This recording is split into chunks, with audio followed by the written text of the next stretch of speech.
Good evening. A long year has passed since enemies attacked our country.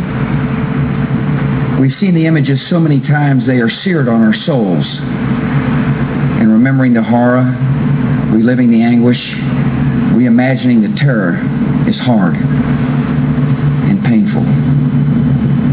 For those who lost loved ones, it's been a year of sorrow, of empty places, of newborn children who will never know their fathers here on earth.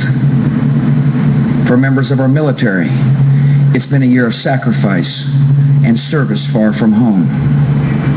For all Americans, it has been a year of adjustment, of coming to terms with the difficult knowledge that our nation has determined enemies and that we are not invulnerable to their attacks.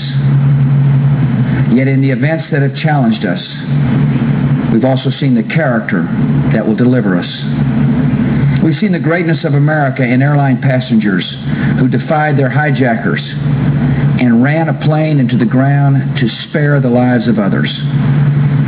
We've seen the greatness of America in rescuers who rushed up flights of stairs toward peril. And we continue to see the greatness of America and compassion our citizens show to each other. September the 11th, 2001 will always be a fixed point in the life of America. The loss of so many lives left us to examine our own. Each of us was reminded that we are here only for a time. And these counted days should be filled with things that last and matter. Love for our families, love for our neighbors, and for our country. Gratitude for life and to the giver of life. We resolved a year ago to honor every last person lost. We owe them remembrance, and we owe them more. We owe them and their children and our own the most enduring monument we can build, a world of liberty and security made possible by the way America leads and by the way Americans lead our lives. The attack on our nation was also an attack on the ideals that make us a nation. Our deepest national conviction is that every life is precious, because every life is the gift of a Creator who intended us to live in liberty and equality. More than anything else, this separates us from the enemy we fight. We value every life. Our enemies value none, not even the innocent, not even their own. And we seek the freedom and opportunity that give meaning and value to life. There is a line in our time, and in every time, between those who believe that all men are created equal and those who believe that some men and women and children are expendable in the pursuit of power.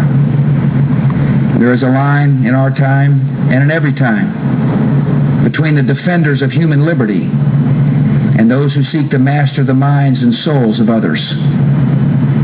Our generation has now heard history's call, and we will answer it.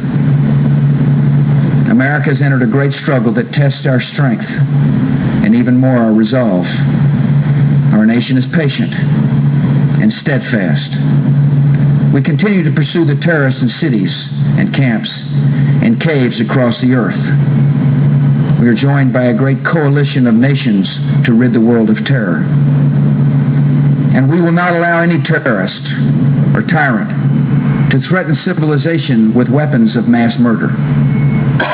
Now and in the future, Americans will live as free people, not in fear, and never at the mercy of any foreign plot or power.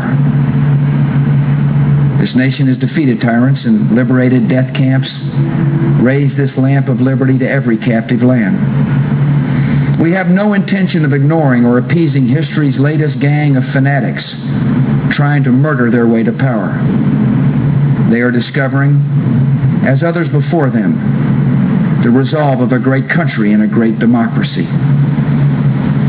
In the ruins of two towers, under a flag unfurled at the Pentagon, at the funerals of the lost, we have made a sacred promise to ourselves and to the world. We will not relent until justice is done and our nation is secure. What our enemies have begun, we will finish. I believe there's a reason that history has matched this nation with this time. America strives to be tolerant and just. We respect the faith of Islam, even as we fight those whose actions defile that faith. We fight not to impose our will, but to defend ourselves and extend the blessings of freedom. We cannot know all that lies ahead. Yet we do know that God has placed us together in this moment to grieve together, to stand together, to serve each other in our country. And the duty we have been given, defending America and our freedom, is also a privilege we share. We're prepared for this journey. And our prayer tonight is that God will see us through and keep us worthy. Tomorrow is September the 12th. A milestone is passed, and a mission goes on. Be confident. Our country is strong. And our cause is even larger than our country. Ours is the cause of human dignity, freedom guided by conscience and guarded by peace. This ideal of America is the hope of all mankind. That hope drew millions to this harbor.